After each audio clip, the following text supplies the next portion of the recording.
Hi, I'm John Davidson, lead pastor at Evangel Temple. Thank you so much for tuning into the message today. I hope it's a blessing and an encouragement to you. If it is, leave us a note in the comments. We'd love to hear from you. I hope you enjoyed this message from God's Word today.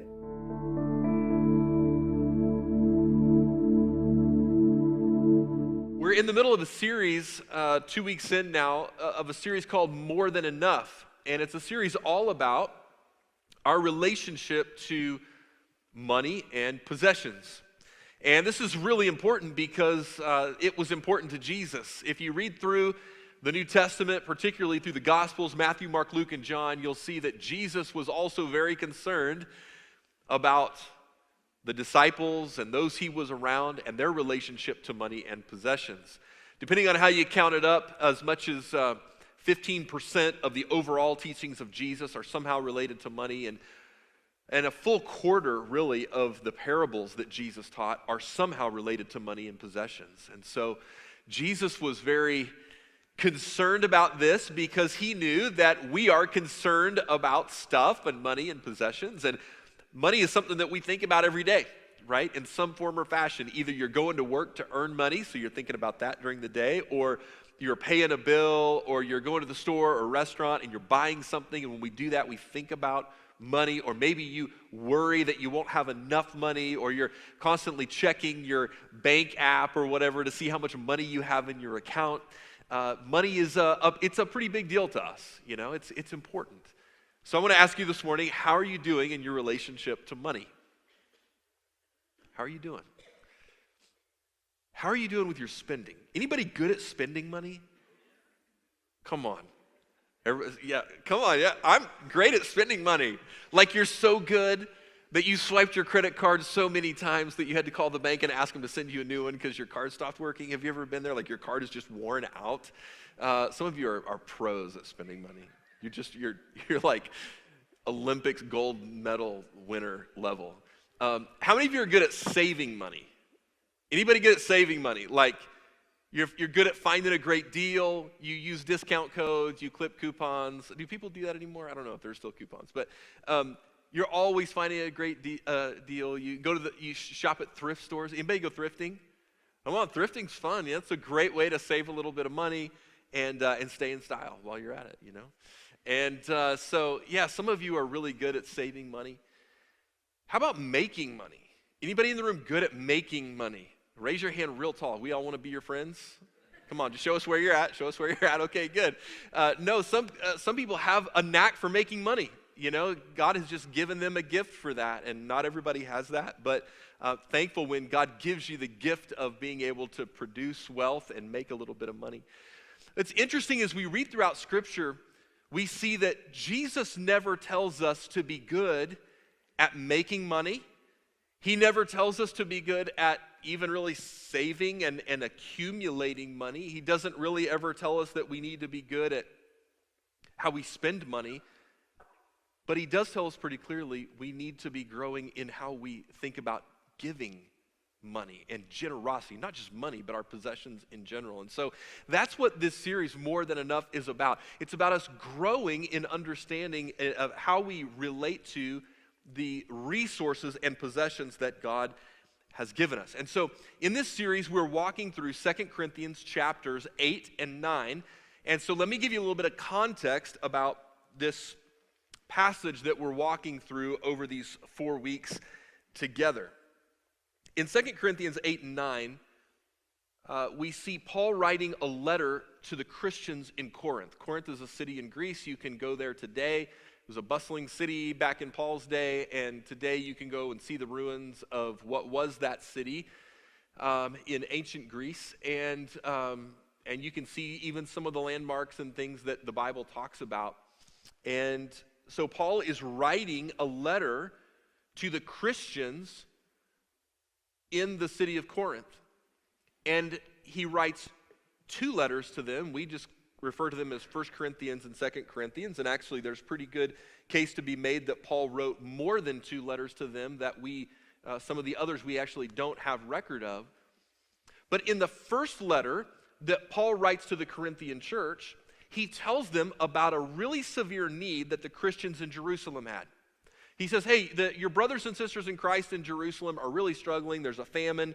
They're living in poverty, and we need to help them. So what we're going to do is we're going to take up an offering and send it to our brothers and sisters who live over in Jerusalem. That's part of what we find in his first letter to the Corinthian church. And then in his second letter to the Corinthian church, he's following up on that issue. Now, one of the things I want you to take away from today that we're going to get to in just a moment is the three qualities of a generous person.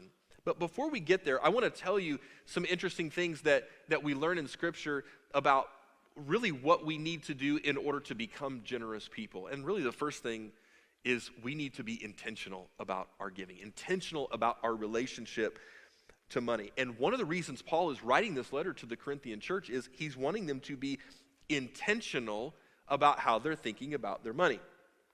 This is what it says in 2 Corinthians chapter 8, verse 6. Well, we can just read it together. It's on the screen for you. So we have urged Titus, who encouraged your giving in the first place, to return to you and encourage you to finish this ministry of giving. Since you excel in so many ways, in your faith, your gifted speakers, your knowledge, your enthusiasm, and your love from us, I want you to excel also in this gracious act of giving. And then if you skip down to verse 10, it says this. Paul says, here's my advice. It would be good for you to finish what you started a year ago. It would be good for you to finish what you started a year ago. Last year, you were the first who wanted to give, and you were the first to begin doing it. Now you should finish what you started. Now, interestingly, here's what Paul is saying. He's saying, I wrote to you in my first letter that we needed to take up an offering for the Christians back in Jerusalem, and y'all said you wanted to do it. Y'all said you wanted to give. Your heart was moved with compassion because of the need that your brothers and sisters in Christ had over in Jerusalem, and you said you wanted to give, and you started to give, but then you didn't follow through. And so now Paul is writing his second letter to the Corinthians saying, I'm writing you again to give you a second chance to do what's actually in your heart to do, which is to be generous to people who are in need. The Corinthians had wanted to give, started to give, but then didn't finish. Have you ever wanted to give to something or someone and then you didn't? I have. Heard about a need, saw a need. My heart was moved with compassion, and I thought, oh man, I need to be a part of that. I need to help that person. I need to take care of that issue. And then you walk away, and what happens? Well, maybe you forget. You just forget about it. And so you forget to follow through on your desire to help that person or take care of that need. Or you let a few days go by, and oftentimes when we're moved with compassion to help someone and we let a few days go by, the passion kind of goes away. You know, we kind of lose our drive and desire to help in that area. We don't feel it as acutely as we did in the moment, so we just kind of let it pass. Or we think, you know, I really want to help that person, but I don't really have enough for me. So I'm going to keep what I have for myself and just believe that God will send somebody else to meet their need. Somebody else will probably take care of it. Somebody else will step in and give. And so what Paul is doing here is he's writing to the Corinthian church that for whatever reason started to give to those in need and then didn't finish the job. And Paul's saying, listen, I'm giving you an opportunity to once again be generous. And I'm asking you to get it done. Finish the job. That kind of giving takes intentionality. And so I want to direct you to a really interesting verse in Paul's first letter to the Corinthian church in chapter 16, verse 2. This is what Paul had originally said the first time he wrote to the Corinthians. He told them, I'm going to come take an offering from you for the people in Jerusalem, and we're going to help them together. So on the first day of each week, you should put aside a portion of the money you have earned. Don't wait until I get there and try to collect it all at once. Paul was telling them, you need to be strategic and intentional about your giving. If you know that I'm going to come and collect an offering for you and take it to the Jerusalem Christians, you know that's coming, then what you need to do is be putting aside a little bit every week to help those that are in need. Because if you don't put aside a little bit every week, what happens? It disappears usually, right? It's like we talked about last week. It's like you get resources God provides, you get your paycheck, you put it into your holes have pockets in them, and the money disappears. But it doesn't just disappear into the ether, it disappears into McDonald's and Walmart and Amazon and all the other things that we have to pay for.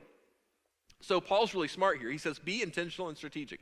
Put aside a little bit of the money that comes in so that you can be prepared to give this offering when I arrive.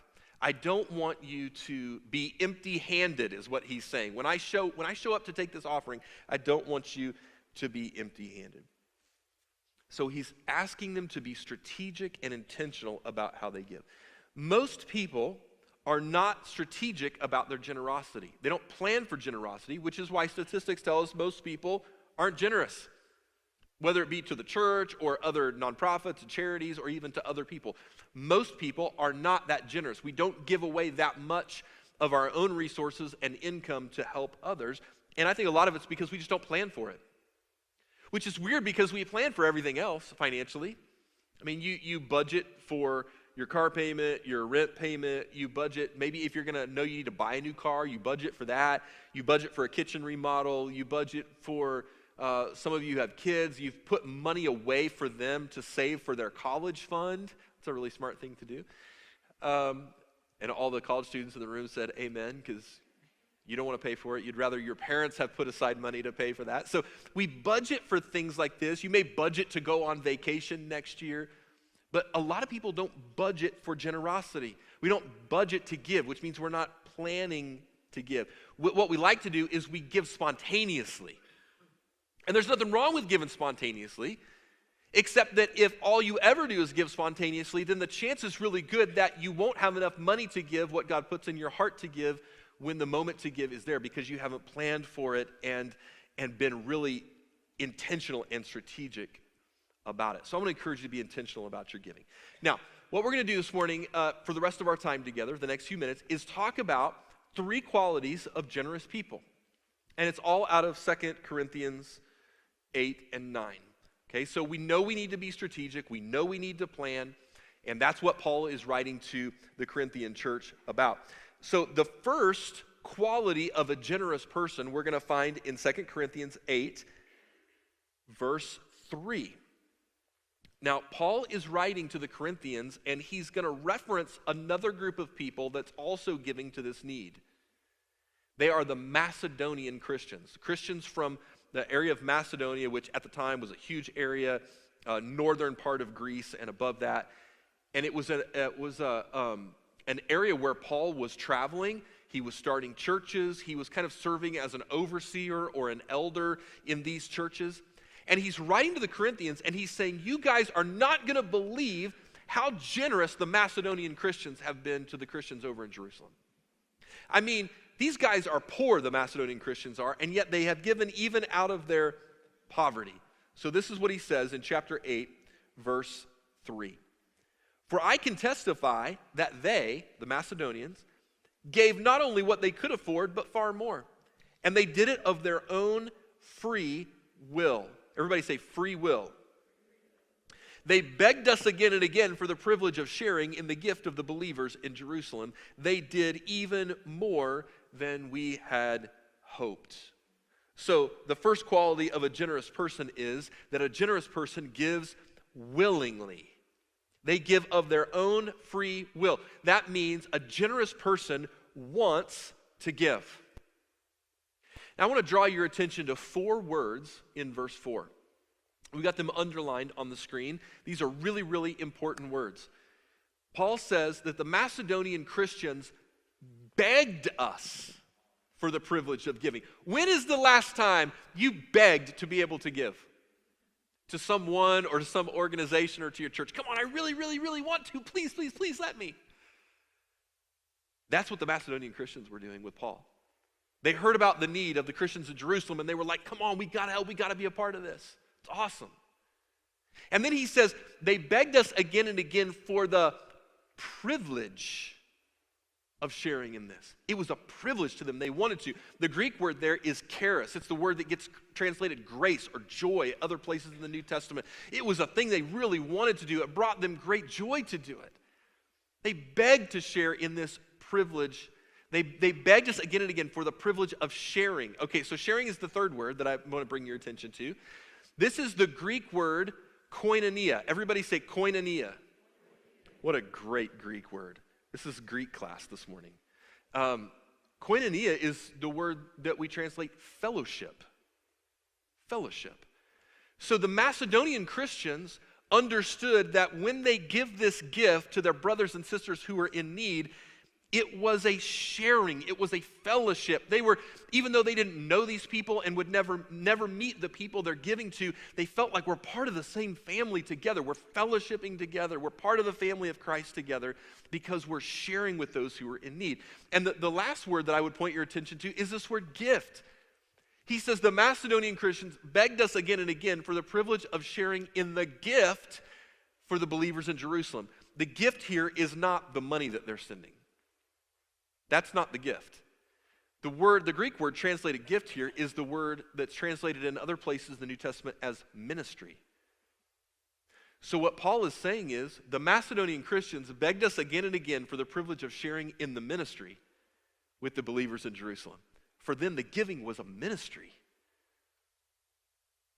There's a lot of really important ministries. I mean, already in church this morning, you've experienced it. When you walked in the door, there were people who have the ministry of hospitality, who are welcoming you and making you feel at home in this place. There are people who have the ministry of working with kids who are with some of your children upstairs right now, and they're investing in them. That's a really important ministry. And we've had on this stage earlier people who have the ministry and the gifting of singing and playing instruments. That's a critically important ministry. There's all kinds of other ministries. There's leading groups and teaching and all kinds of things. But giving is also a ministry. It's a really important ministry. It's a way that we minister to the Lord and to others. It's a way that we serve the Lord and others. And that's what Paul is trying to get across here as he's writing to the Corinthian church. So he says, the Macedonians begged us again and again for the privilege of sharing in this ministry for the believers in Jerusalem. The Macedonians wanted to give. They wanted to. And I've said this from this stage before, but I'll say it again for all those of you who are new, and you haven't heard me say this before. When it comes to money, if you don't want to give, and I'm talking about even in church, if you don't want to give, you shouldn't give. There's a lot of pastors that would not say that, but I'm telling you that. If you don't want to give, don't give. As a matter of fact, if you're ever in a place where you feel like, especially as a pastor, but I can say this for other, leaders of other organizations too, if you ever feel like you're being manipulated into giving or forced into giving or anything like that, you're being intimidated into giving, that's a terrible reason to give. And when it comes to that stuff happening in a church or a spiritual environment, if you ever felt that, like you were being manipulated into giving, that would fall into the category of spiritual abuse. Somebody abusing their authority and power, and that's not right. That would be a terrible thing for me to do, and it would be a terrible reason for you to give. So if you don't want to give, don't give. However, there is an important difference between manipulating people into giving and casting a compelling vision or presenting a need that people can give to. So anytime I or anybody else stands up here and says, hey, there's a really important need, and we're asking you as a church family, would you contribute to this? Whether it's a missionary or missions project or somebody who's in need or some, a thing that's happening at the church that we can all contribute to. If we stand up here and say that, here's what you can know.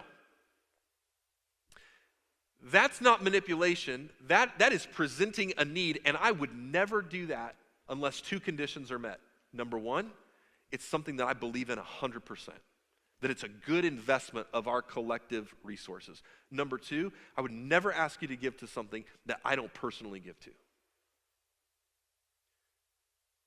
But if you don't want to give,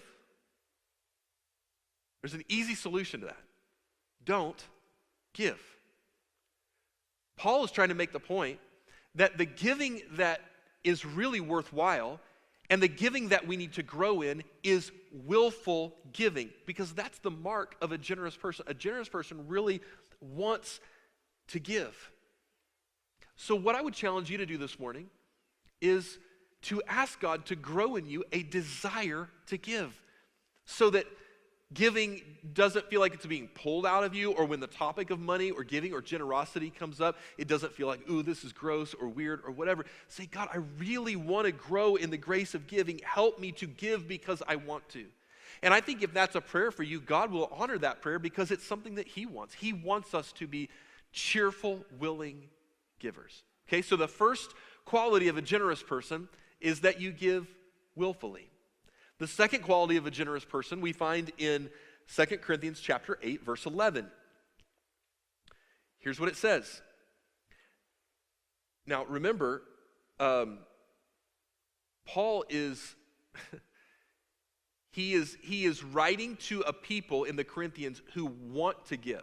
They have a heart to give, they just haven't followed through with it, okay? So he's reminding them, he's giving them another opportunity. He's also writing to people who probably aren't terribly wealthy. So he's got that in mind as he's writing as well. So he says this, give in proportion to what you have. Whatever you give is acceptable if you give it eagerly and give according to what you have, not according to what you don't have. So the second quality of a generous person is that a generous person gives proportionately. Paul says, give in proportion to what you have. God is so smart that way back at the beginning of the Old Testament, He actually set up a system of proportional giving called the tithe.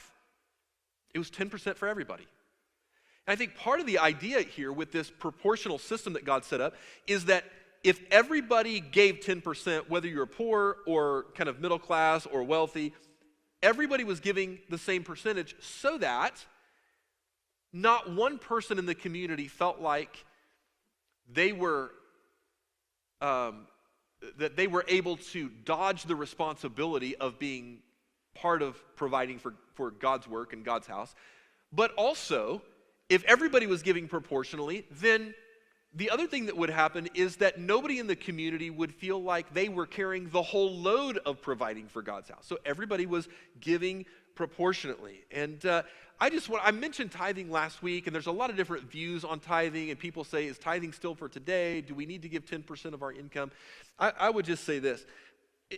If Christians consistently gave proportionately to what they had, whether it was the tithe or some other amount, if we gave in proportion to what we actually have, I think every church in America would be provided for. I think every missionary would be fully funded. I think every nonprofit that's feeding the poor and clothing people and all of that, we could do so much, not just in the church, but for the world and for our community and for society, if people just gave in proportion to what we have.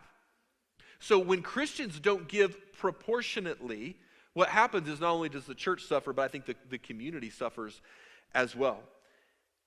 One of the tools God gave people in the Old Testament days was this idea of tithing to help us build patterns of giving, patterns of generosity. And if we're going to grow in the grace of giving and grow in the joy of giving, we've got to build these patterns into our lives.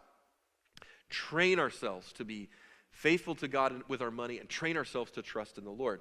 So start training yourself in generosity. Wherever you're at, okay? Maybe you say, I'm not generous at all. I don't even give anything. Start somewhere. Just begin to train yourself in generosity. If you wanted to run a marathon, for most of us in the room, you wouldn't go out and run 27 miles tomorrow, right? You'd start where you're at. I don't know if any of you ever used this little app that was popular a few years ago called Couch to 5K. There was an app that was like, okay, I'm a couch potato right now, but I really want to run a 5K, and the app would help build you a plan for how to do that. And basically, it was stair-stepping you, you run a little bit more every single day. That's the idea that I would communicate to you this morning. Find a way to start where you're at and begin to work towards a place where you can give in proportion to what you have. You become a generous person because you plan it and then you work the plan. That's how you become generous. So I'd just encourage you this morning, look at your income and your accumulated resources. Do you give in proportion to what you have? And then I just want to mention this super, super quickly. When I talk about giving in proportion to what you have, that means that as your income and resources increase, your giving should increase. And for many of us, what has happened is our income has increased, but our giving has not remained proportionate. We're still giving what we used to, even though we've gotten a bunch of raises and promotions since then. But let me also say this. There are times of your life where your income goes down, where you have fewer resources than you did before. And if you continued to give at the level you used to, you would go broke. So I just want to say this. Don't ever feel bad about getting to a time in your life where you can't give as much as you used to. Whether you lose a job or you're out of work for whatever reason, or maybe you retire and your income level goes down. At those times as well, remember, give in proportion to what you have. God is not requiring you to give in proportion to what you don't have. He's only requiring you to give in proportion to what you do have. So as your income and resources go up, you can give more. As they go down, you can give less. Don't ever feel bad about that. It's just the way the world works, and it's the way that actually God has designed it to work as well. Okay, last thing I'll say is this. The third quality of a generous person we find in 2 Corinthians chapter 8, verse 1. This is what it says. Now I want you to know, dear brothers and sisters, what God in his kindness has done through the churches in Macedonia. They are being tested by many troubles, and they are very poor, but they are also filled with abundant joy, which has overflowed in rich generosity. So the third quality of a generous person is this, that a generous person gives sacrificially. A generous person gives sacrificially. Now throw that last verse up on the screen again. This is, verse 3. For I can testify that they gave not only what they could afford, but far more. Far more. The Macedonians gave not just what they could afford, they gave far more than they could afford. They were generous givers. They were sacrificial givers. And the point that I would say this morning is that even though we can all give in proportion to what we have, we can also all give sacrificially. We can all go above and beyond at some level in our giving and do more than maybe what is standard or what we used to give. So Paul is telling the Macedonian Christians, or telling the Corinthian Christians, that the Macedonians gave even more than they were able to. They sacrificed in order to give. And I would ask you this morning, when is the last time you actually sacrificed in your giving? Like, when is the last time you gave an amount, or not even an amount, that you gave something? Maybe it was a resource that you had. Maybe it was a possession that you had. You gave it to the church or an organization or a nonprofit or to somebody who was in need. When is the last time you gave something, and when you gave it, you went, oh, okay, I'm going to feel this one? You know what I'm saying? Because if you said this morning, hey, I need $1, I could pull $1 out of my wallet and give that to you, and I wouldn't feel that. You know what I'm saying? And some of you in the room, you could write a check for $1,000, and you literally would not feel it. You wouldn't even think about it. Some of you, you could give $10,000, and it would not really affect anything about your life. You would still get groceries, you would still buy clothes, you would still go on vacation, you would still do whatever you want to do. Some of you could give $100,000, and it would not materially affect your life one bit. You know what I'm saying? So one of the things we have to talk about when we talk about generosity is what actually is generosity? Would it be generous for me to give you $1 this morning? No. It would be giving, but it wouldn't be generous giving. So where do we cross over from giving to generosity is kind of the question that I'm getting at.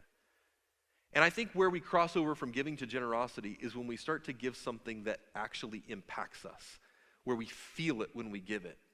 Now, I'm not saying that you should always give till it hurts, okay? I'm not saying that. But I am saying that if you never feel it when you give, if you're never impacted when you give, if you never give to the level where you're like, okay, Lord, giving this, I'm going to have to like rearrange my life a little bit. Maybe I had planned to buy something this year, but I'm going to have to push that purchase off till next year because I'm giving this. Or Lord, you're really going to have to help me. You're going to have to raise my level of faith because I want to give this, but I'm not sure if I can. Unless we get to that level, I don't know that we're actually moving into what we would call generosity. Yes, we're giving, but not necessarily generously. So when's the last time you gave and you really felt it? A few years ago, Lynette and I had made a commitment to give to missions through our local church. And when we made the commitment, I remember having a conversation with her about it, and we were like, there's no way we can do this. The only way we're going to be able to do this is if God like shows up and helps us, like miraculously, radically. Well, a few months into our giving commitment, which we had been doing faithfully every month, we ended up changing jobs. We moved from one city to another, and there was a period of time there where we had 2 house payments. We owned 2 homes in 2 different states. It was terrible. And it was in 2008.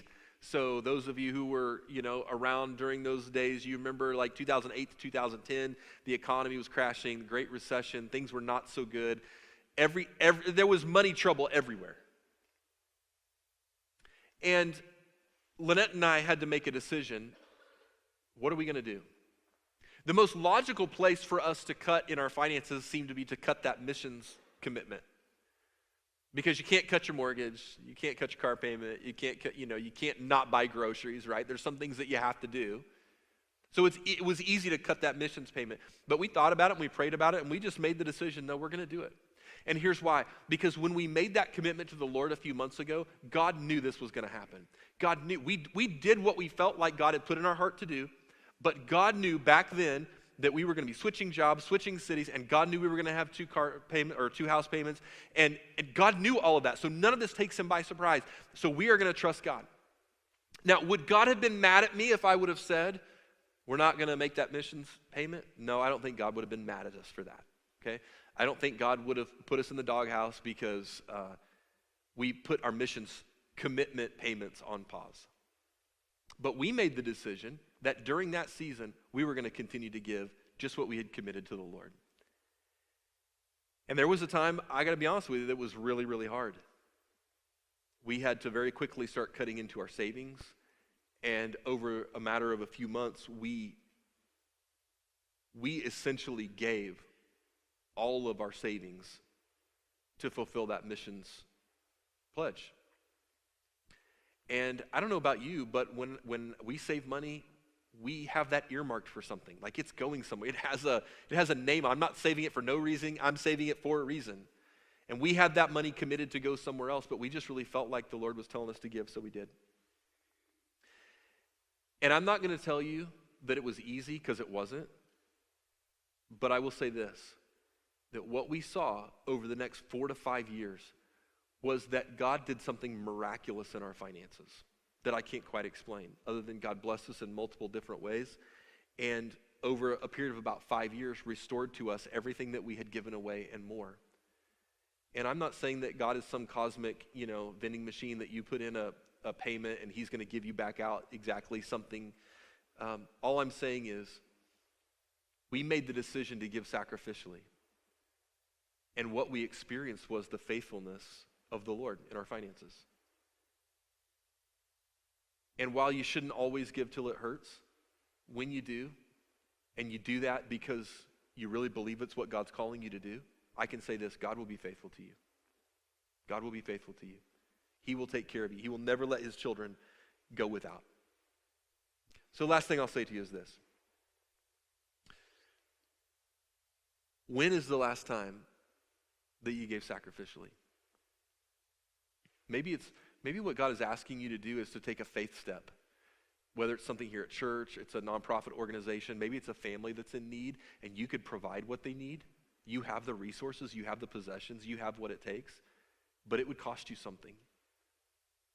Maybe the next level of your growth and Christian spiritual maturity is taking a faith step like that and giving until it hurts a little bit. Over the years, I've stood in places like this, and I've made lots of financial appeals for people to give to missionaries and projects and churches and whatnot. And I can't tell you the number of times I've had somebody walk up to me after the service and hand me an offering envelope and say, Pastor, I want to be a part of this project. I want to give. And I've looked down at the offering envelope and it says $1 or $2. And because I know their financial situation, I'm looking at that and I'm thinking, this person has given like the Macedonian Christians. They've given more than they were able. Yeah, it's just $1 or $2, but I know them, and I know this is more than they can afford. And so many times I've thought about gifts like that, and I've thought, in my eyes, and certainly in the Lord's eyes, that's worth as much as if somebody would write a check for $1 million. Because in God's eyes, friends, it's not about the amount. He wants our heart. He wants us to give willingly, but he also wants us to give proportionately and sacrificially. And I'm challenging you today to take a next step in your generosity and your giving. And I believe as you do, God will take care of you. And yes, he will bless you, not just financially, but he'll bless you in so many areas of your life.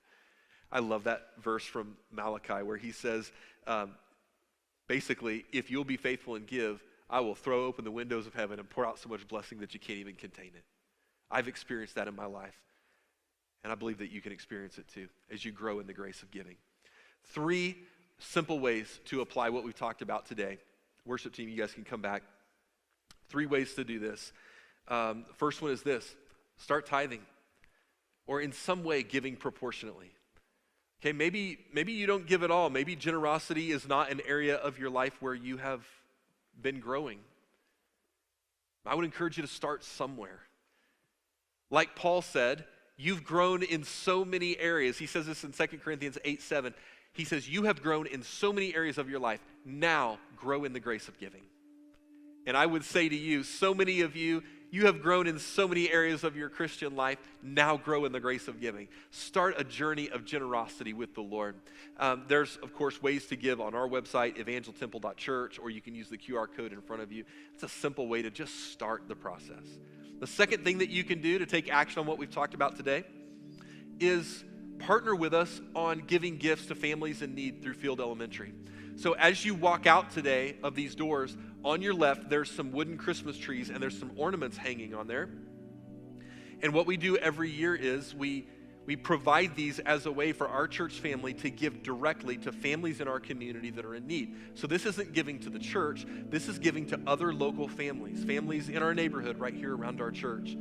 And I encourage you to grab 1 or 2 of those ornaments off the tree. It tells you what that family needs.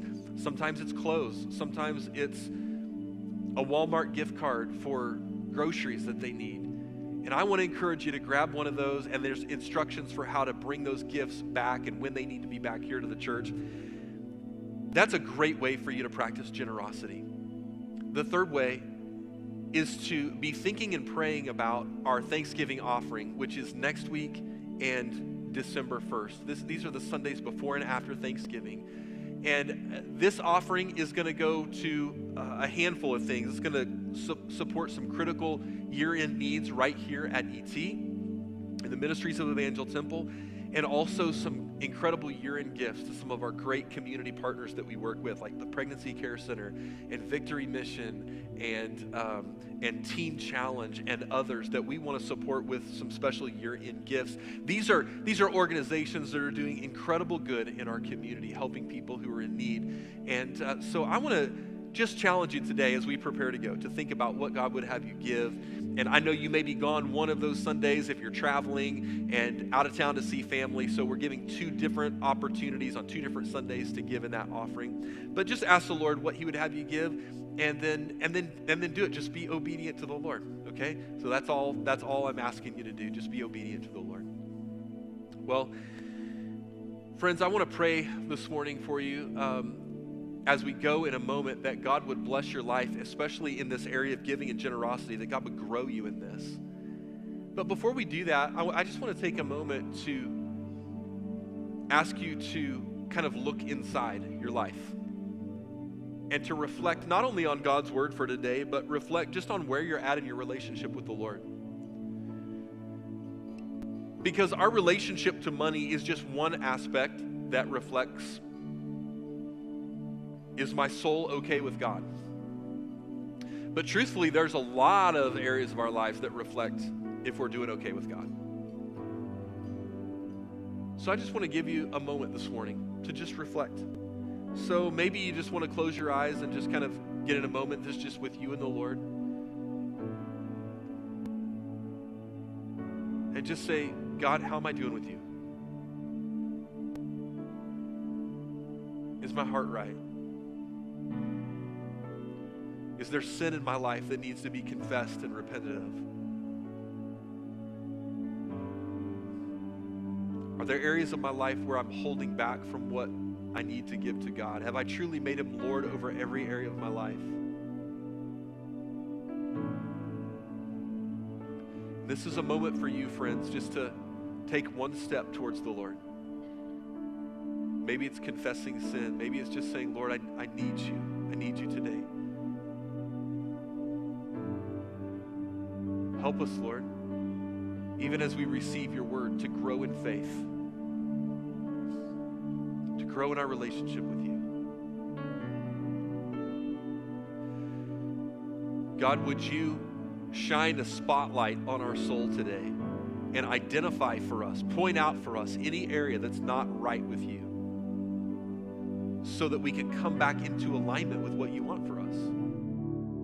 Thanks again for watching the service today. I hope it was an encouragement to you. We'd love to hear from you, so if you'd like to leave a note in the comments and let us know what you thought about the message, we'd love that. And if you're ever in the Springfield, Missouri area on a Sunday morning, we'd love to have you join us for church. You can attend our 8 a.m. classic service, or you can join us for church at 9:30 or 11.